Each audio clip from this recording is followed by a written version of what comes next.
Good morning all of you. हमने last जो week था हमने पढ़ी थी 7.3 एक्सरसाइज पढ़ी थी, जिसमें हमने पढ़ा था परम्यूटेशंस के बारे में पढ़ा था। 7.1 और 7.2 कॉम्बिनेशन परम्यूटेशंस क्रमचय और संचय के बारे में था। और जो हमारा 7.3 थी वो ऑन द बेस्ट थी, परम्यूटेशंस के ऊपर थी, क्रमचय के ऊपर बेस्ट थी। अब जो हम बात कर रहे हैं 7.3 सॉरी 7.4, ठीक है, ये हमारी इस एक्सरसाइज की लास्ट एक्सरसाइज है, ठीक है, 7th एक्सरसाइज की लास्ट एक्सरसाइज है। और इसकी 7.4 जो है on the base on combination के ऊपर बेस होकर चलती है, ठीक है। तो कॉम्बिनेशन के ऊपर बेस चल रही है, तो हमने कॉम्बिनेशन को ऑलमोस्ट बेसिक तो हमने बहुत पढ़ा था, ठीक है। अब इसका कुछ एक फॉर्मूलाज और है, देखो जैसे कि बात करता हूँ कि कॉम्बिनेशन को कभी भी जैसे परम्यूटेशन का जैसे चल रहा था फॉर्मूला, वैसे कॉम्बिनेशन का भी एक फॉर्मूला होता है, ठीक है। कॉम्बिनेशन के फॉर्मूले में यहाँ पे सी आता है, ऊपर एन नंबर्स ऑफ टोटल होता है, और आर जितने भी हमें रिक्वायरमेंट्स होते हैं उनका अकॉर्डिंग। तो इसका एक फॉर्मूला होता है factorial n upon factorial r minus n, sorry उल्टा लिख दिया मैंने, एन माइनस आर और फैक्टोरियल आर, सिर्फ ये फॉर्मूला होता है, ठीक है। ये चीज याद रखना कि सिर्फ इस फंडे में, इस वाली एक्सरसाइज में सबसे इजीएस्ट एक्सरसाइज में से एक है, और इसमें और सिर्फ ये चीज यूज करेंगे हम। आए बात समझ में? ये आने के बाद और कोई दूसरी चीज नहीं आने वाली है। और इसके अलावा एक और बेसिकली फॉर्मूला ये है कि अगर तुम्हारे एन सी आर लिखा हुआ है और इधर लिखा हुआ है n C n minus r, ये फंडा भी हमेशा इक्वल ही होता है, ये भी चीज याद रखना। क्योंकि ये इसलिए बता रहा हूँ क्योंकि ये इसका बेस्ट होके ये क्वेश्चन अपने 7.4 में है, और बाकी का क्वेश्चन से रिलेटेड जितने भी आएंगे वो हमारे 8.1 में आएंगे, जो हमारी नेक्स्ट एक्सरसाइज है उसमें ये चीज वापस काम में आने वाली है। इसलिए परम्यूटेशन और कॉम्बिनेशन अच्छे से पढ़ोगे तो आपकी ज्यादा फायदा होगा। अगली जो एक्सरसाइज चल रही है बाइनोमिनल वाली चल रही है, ठीक है, बाइनोमिनल थ्योरम या द्विपद प्रमेय की बात करता हूँ, उसमें ये सब चीज वापस आने वाली है, तो ध्यान से पढ़ लेना। तो चलो ये फॉर्मूला यूज कर रहे हैं और हम कर रहे हैं, पहले स्टार्टिंग कर रहे हैं हमारे फर्स्ट क्वेश्चन की बात कर रहा हूँ। देखो आज मेरे पास बुक्स नहीं है, तो बाय नेट मैंने खुद से लिखा है, और मैंने इंग्लिश में लिखा तो हिंदी की थोड़ी सी दिक्कत रहेगी, ठीक है। तो अब वो देख लेना खुद ही कि क्या बोलते हैं उनको, मैं अगर इंग्लिश के वर्ड बोल दूँ तो हिंदी में थोड़ा सा देख लेना। तो देखो फर्स्ट क्वेश्चन हमारा दे रखा था, फर्स्ट क्वेश्चन दे रखा था इफ एन, तो ये दे रखा है, देन फाइंड करना है हमारी NC2 के लिए। अब एक चीज बता देता हूँ वापस, मैंने कहा कि अगर ये सी सिचुएशंस कभी दे, तो अगर ये सिचुएशन आती है तो हमें पता है कि ये सिचुएशन किसके साथ कंपेयर हो रही है अपनी। हमें अभी थोड़ी देर पहले एक फॉर्मूला लिखा था, याद है किसी को? इसके साथ कंपेयर, अगर दो कॉम्बिनेशंस आपस में इक्वल है तो इक्वल आने के लिए ये ही कंडीशन सेटिस्फाई होगी।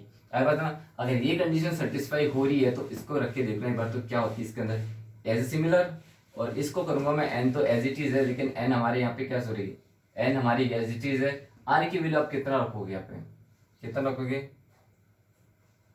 एक मिनट, हाँ सही है, एन माइनस टू, ये आने वाली चीज है। ये दोनों कॉम्बिनेशन, इसका आर ये सिमिलर लिख दिया मैंने, इसका आर क्या था, टू था, वो लिख दिया मैंने। अब ऐसी कंडीशन आ गई तो देखो इन दोनों को अगर मैं कंपेयर करता हूँ तो हमारा क्या इक्वल आ रहा है, एट एन माइनस टू के इक्वल आ रहा है। तो इस तरीके से टू इधर ट्रांसफर कर देता तो एन की इक्वल आ जाती है एट प्लस के टू, यानी कि एन इक्वल टू 10। ये सबसे इजीएस्ट क्वेश्चन है, इसलिए मैंने कहा था कि ये कॉन्सेप्ट हमेशा माइंड में रखना है कि ये कॉन्सेप्ट भी होता है। अगर दो कॉम्बिनेशन इक्वल आते हैं तो इक्वल आने की सिंपल और सिंपल एक ही कंडीशंस होती है, ये कंडीशंस होती है। और ये क्वेश्चन देने का एक फायदा ये था, और देने का रीजन भी ये था कि हमारे जो नेक्स्ट एक्सरसाइज करेंगे हम बाइनोमिनल वाला, तो ये क्वेश्चन ये कॉन्सेप्ट बार बार वापस यूज करने में आएगी, इसलिए ये चीज तो दिमाग में बिठाने की ये चीज होती ही होती है। आई बात समझते हैं? सिर्फ ये एक क्वेश्चन में है, बाकी में नहीं है, क्योंकि सिर्फ एक बेसिकली कॉन्सेप्ट दिया था कि ऐसा भी कुछ होता है। आई बात समझे? अब बात कर रहे हैं हम अपने नेक्स्ट एक्सरसाइज की, सॉरी नेक्स्ट क्वेश्चन की। जो हमारा नेक्स्ट क्वेश्चन है वो नेक्स्ट क्वेश्चन है हमारा second question, determine 2n combination of 3 ratio n combination 3 equal to 12 ratio 1, ये दे रखा है। क्लियर है? एक मिनट मैं चेक कर लेता हूँ कैमरा। चलो ठीक है, क्लियर ही आ रहे हैं।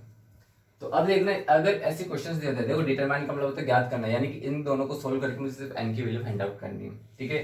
तो n की वैल्यू किससे होगी, तो याद रखना रेशियो कभी भी आता तो अपॉन के अंदर आती है, यानी कि इस चीज को मैं अब ऐसे लिख सकता हूँ। तो इसको बाय फॉर्मूला, फॉर्मूला हमारे क्या था भाई, factorial n upon factorial n minus r और फैक्टोरियल आर, ये फॉर्मूला था। इस फॉर्मूले पे बेस होकर इसको अगर मैं लिखता हूँ तो क्या होता है, देखो फैक्टोरियल 2n, यहाँ पे फैक्टोरियल 3 एज इट इज, और फैक्टोरियल 2n माइनस का 3। अब ये रेशियो के साथ ये है तो ये कहाँ आएगा भाई, अपॉन में आएगा। तो n, देखो ये थोड़ा सा लेंथी क्वेश्चन है, ध्यान रखना बस, n माइनस 3 और ये आ जाएगा 12/1।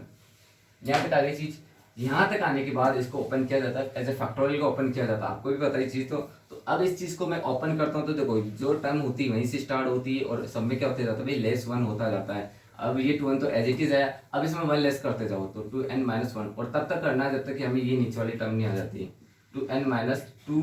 अब देखो मुझे जो तीसरी टर्म आ रही है वो मेरे रहती है 2n माइनस 3 आ रही है, तो मैं इसको फैक्टोरियल में यहीं स्टॉप कर देता हूँ, ठीक है। ये आने के बाद जैसे हम परम्यूटेशंस में कर रहे थे एज ए सिमिलर इस चीज में भी कर रहे हैं, फैक्टोरियल 3 एज इट इज आ रहा है। चलो यहाँ पे काट दे, चलो बाद में काट देता हूँ, और यहाँ पे फैक्टोरियल 2n माइनस के 3 जैसे लिखते हैं, ठीक है। अपन अब नीचे वालों को ओपन करना है तो नीचे वाला तो एज इट इज रखो n को, और इसके फैक्टोरियल 3 भी ऐसे कैसे रखो, n माइनस 3, इसको n को ओपन कर लेते हैं, n माइनस 1, n माइनस के 2 और फैक्टोरियल n माइनस 3 तक रख देते हैं, ठीक है। यहाँ तक आने के बाद देखो इससे ये कट गया, इससे ये कट गया, इससे ये भी कट गया। अब बताओ और क्या कटने वाली चीज है, हाँ एक साथ अगर इसको ब्रैकेट से बाहर रखता हूँ ऐसे, तो इस n से ये n भी क्या हो जाता है, कैंसिल आउट हो जाता है। अब इसको मैं अरेंज कर लेता हूँ इस साइड में, तो देखो ऊपर क्या बचा, सिर्फ मेरा 2 बचा था और ये वाली टर्म बची, तो देखो इसको क्या लिख सकता हूँ मैं, 2n माइनस 1 और 2n माइनस का 2 बच गया ऊपर, और नीचे बचा है मेरे पास सिर्फ n माइनस 1 और n माइनस के 2 इक्वल टू 12/1 आया है। यहाँ तक आ गया। यहाँ तक आने के बाद देखो मुझे यहाँ 2 कॉमन दिख रहा है, तो इसको 2 कॉमन ले लूंगा मैं, तो क्या आ जाएगा देखना, 2 अगर कॉमन ले लेता हूँ तो यहाँ पे आ जाएगा n माइनस का 1 अपॉन n माइनस 1 और n माइनस के 2 इक्वल टू 12/1। यहाँ से ये कैंसिल आउट, 2 और 2 मल्टीप्लाई के 4, 2n माइनस के 1 अपॉन में n माइनस के 2 इक्वल टू 12/1। यहाँ तक चीज आ गई है। 2 को मैं क्रॉस मल्टीप्लाई करके इसके नीचे लाऊंगा और नीचे लेके इसको कट कर दूंगा, देखो इसको 4 इसके नीचे जाएगा तो यहाँ जाएगा 4, 4 से ये 12 कितने टाइम्स में जाएगा, 3 टाइम्स में, 2n minus 1 upon n minus के 2 इक्वल टू 3 बन जाएगा। अब हमें क्या करना पड़ेगा, यहाँ से क्रॉस मल्टीप्लाई करूंगा तो सीधा सीधा 2n माइनस का 1, और इसको इधर से सोल्व करके लिखूंगा तो ये आ गया। अब बेसिकली यहाँ पॉइंट पहुंचने के बाद मैं n को एक तरफ ले लेता हूँ और नंबर्स को अलग लूँ, तो ये 2n इधर जाता है और 6 मेरा इधर आएगा, तो -1 प्लस के 6 हो जाएगा। साइन चेंज होते हैं सबको पता ही, तो आपने 10th में अच्छे से पढ़ा है। तो यहाँ बच गया 5 इक्वल टू n रह गया था, n की वैल्यू आई मेरी 5 आ चुकी है। आई बात समझ में, वही सिंपल सा है चीज, हमें एक फॉर्मूला आता है, फॉर्मूले को देख के उसमें वैल्यू पुटअप करके सिर्फ और सिर्फ उसको शॉर्ट आउट करते हुए चलना। ज्यादा कोई हार्ड क्वेश्चन नहीं दिया आपको, बेसिकली क्वेश्चन से देख के दिया है। आई बात समझ में। अब सारे क्वेश्चन जितने भी है उसको सिर्फ समझने की कोशिश करना, बाकी हमारा एक ही फॉर्मूला यूज आने वाला है और वो फॉर्मूला हमारा एक ही है, वो है हमारा ये वाला फॉर्मूला। इस फॉर्मूले को यूज करना है सारे क्वेश्चंस के अंदर, 7.4 खत्म हो जाएगी सिर्फ इन फॉर्मूलेस के एक फॉर्मूले के ऊपर ही। जैसे एग्जांपल देता हूँ मैं तुम्हारे 3 नंबर का एग्जांपल नहीं, वो क्वेश्चन है 3rd नंबर का क्वेश्चन है।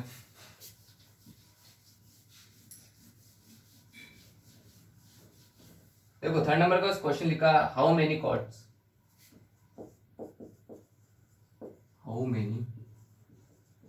chords can be draw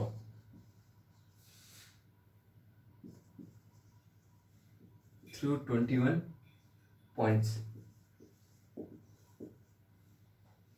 in a circle। ये सर्कल लिखा हो सर। अब मेरे को बताओ, अगर ये कोई सर्कल होता है, ठीक है, देखो यहाँ पे कॉर्ड्स का मतलब हिंदी मीडियम वालों के लिए बता देते हैं, ये जीवा होती है, ठीक है। तो जीवा की बात कर रहा था, देखो कभी भी याद रखना कि अगर मैं किसी सर्कल पे 21 पॉइंट्स है, मेरे पास टोटली 21 पॉइंट्स को यूज करता हूँ, मुझे क्या करनी है, कॉर्ड्स कितने कॉर्ड्स का कॉम्बिनेशन बन सकता है। तो देखो जब भी याद रखना, मैं कभी भी कॉर्ड्स खींचता हूँ तो सर्कल के वो सिर्फ 2 ही पॉइंट ऐसे होते हैं जिसको सिर्फ टच कर सकती है। और 2 पॉइंट को ही टच करते, 2 पॉइंट को ही क्रॉस करके ये क्या बनती है, इसका बनती है कॉर्ड्स बनती है। तो देखो अगर ये बात होती तो मेरे पास टोटल कितने पॉइंट्स थे भाई, 21, उसका कॉम्बिनेशन बनाना है, कितने के 21 में से कितने को कॉमन, देखो 21 होता है टोटल नंबर्स ऑफ, मेरे पास टोटल नंबर्स आ रहे हैं 21 पॉइंट्स आ रहे हैं। अब मुझे क्वार्ट्स के अंदर कितने पॉइंट्स चाहिए होते हैं, क्वार्ट्स बनाने के लिए मुझे मैक्सिमम 2 ही पॉइंट्स चाहिए होते हैं, तो मेरे को आ गया तो कॉम्बिनेशन आ गया 2 तक इन 2, यानी कि मैं सिर्फ 2 पॉइंट्स को यूज करते हुए कितने कॉम्बिनेशंस बना सकता हूँ। तो इसको शॉर्ट आउट करके देखते हैं, फैक्टोरियल 21 और फैक्टोरियल 2 और फैक्टोरियल 21 माइनस 2 आ गया।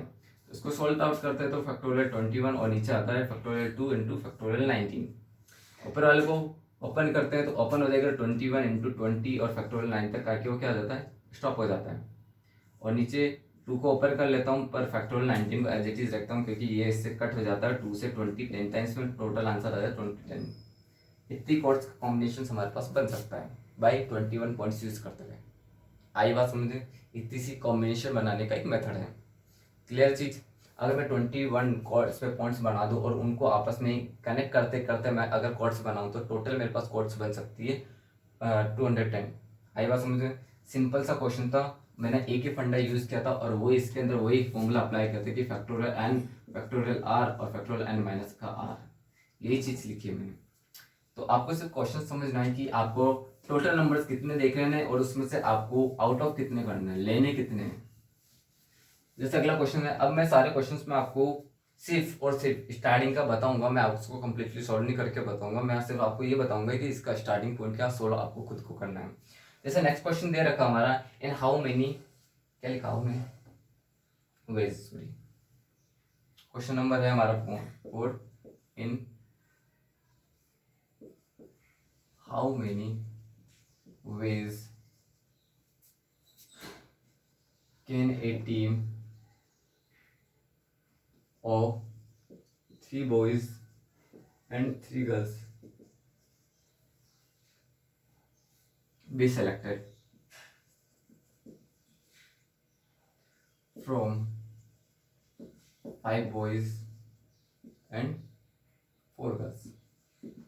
अब देखो ये क्वेश्चन से कह रहा है कि हमें एक क्या बनाना है, एक टीम बनानी है। ये हमारी एक टीम है जिसमें 3 ही बॉयज होने चाहिए और 3 ही क्या होनी चाहिए, गर्ल होनी चाहिए।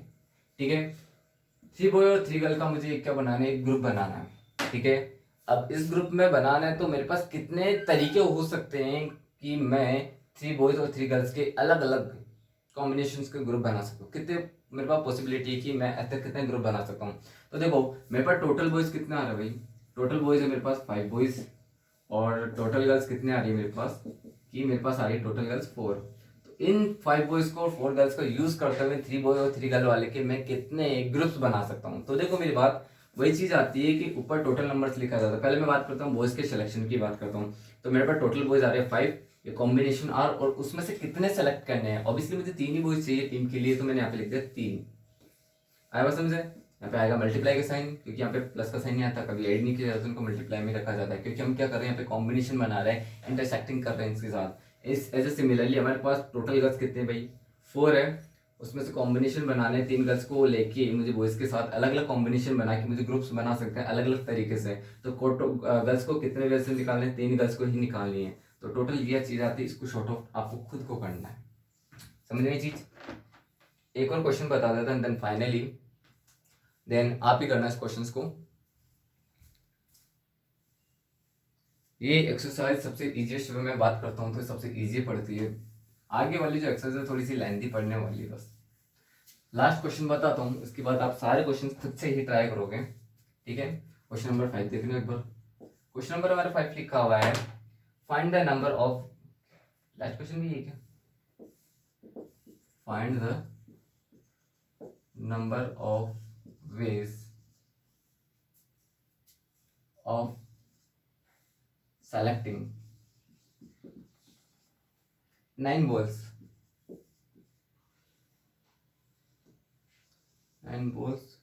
from 6 red balls,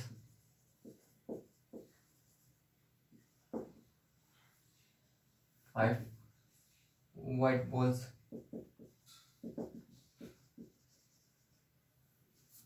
and 5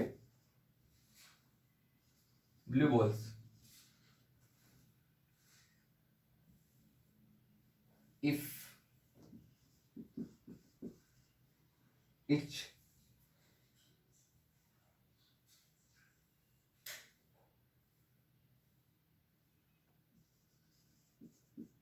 selection consists